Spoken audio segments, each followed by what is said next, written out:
Hello, puppets. Welcome to the Puppet String Speaks. And I am obviously Puppet Strings. Most of you freaked out when I did the He Hacked Me video. Don't worry, me and Blue Lava 6 are getting along very nicely. Please do not fucking ship us.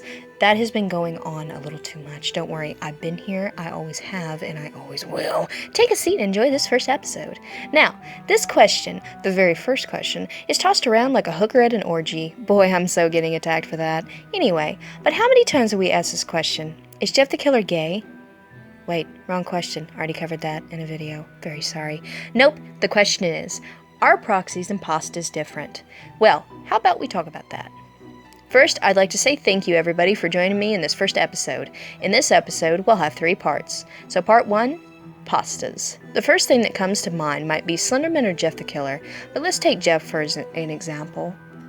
Though most pastas are demons or materialized spirits, Jeff is actually superhuman, which makes him the closest to a proxy. Jeff has many abilities, but compared to the average pasta, he is significantly weaker than the rest of them. Performing murderous deeds at the most witnessed speed is a staggering 60 miles per hour, or roughly 100 kilometers. Not only his speed, but his mental mind games, his in-depth neurologic attacks are very precise and strong, and according to West Point University, the way in which he attacks or stabs a victim is so incredibly detailed that he can subconsciously miss the heart by inches. And yes, I said West Point, the same college that was involved in the murder of Jackson Tyler Hemerson, or aka Eyeless Jack.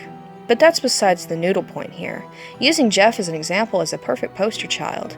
Jeff is actually considered a very weak pasta among the whole entire band of creatures, which is pretty dick thing to say, really. I mean, come on. Part 2, Proxies. Proxies are fully human, plucked from their original lives, and according to my dear officer friend, Jonathan Kelslow, the very same faces you see on the back of a milk carton could very well be a kidnapping by the pastas themselves, but not entirely all of them, mind you.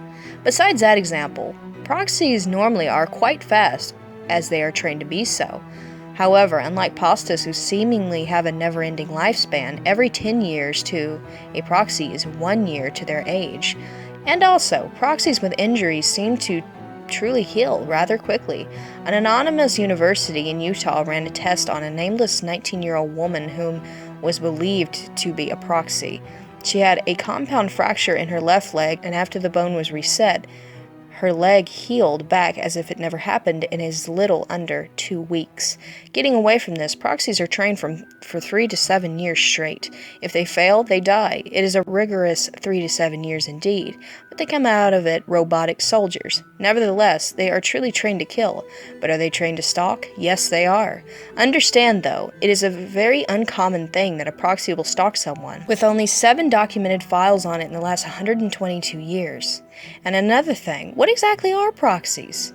They are employees, puppets. People plucked from their original lives, going through an awful training and abuse to become a noodle.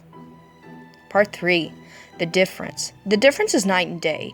A better example on pastas and proxies are the bosses.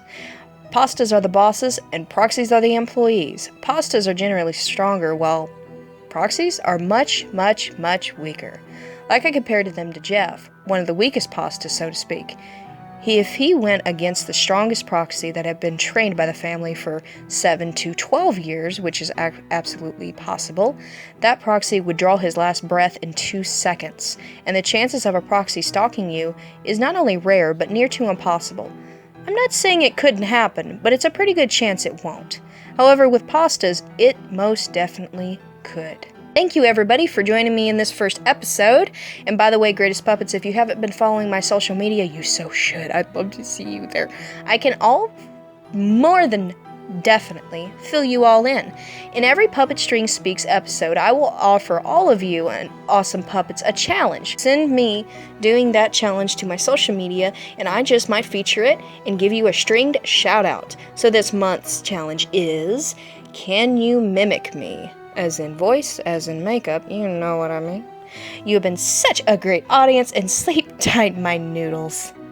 Yeah, you guys are noodles now. I mean, I'm not talking about, like, spaghetti. I don't even know if you guys are like romaine. You're just kind of like, it's in the context. I mean, it's like you guys are just like well-rounded. Like you're a noodle round, but you're like not a noodle round, but just like you know what? I don't even know. Okay, it's like a fork in the road. You don't even know what a fork in the road is. You don't even change the temperature. Oh my God, what is that? I don't know. Okay, at this point, I'm just procrastinating.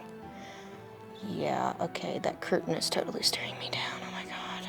And I think that clock is conspiring against me. I might have schizophrenia or something, some kind of mental disorder, but, you know, I'm enjoying it so far, so, you know, I don't need a therapist. Actually, I would probably throw something at a therapist. Not that I'm, you know, encouraging assault or anything. I mean, totally not me. That might not, that may be my job to represent, you know, assault and stuff and murder and whatever, but, you know, I'm not like that. I don't know. You know, you know what, it's really hard to explain.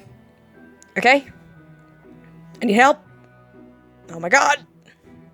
Okay, bye.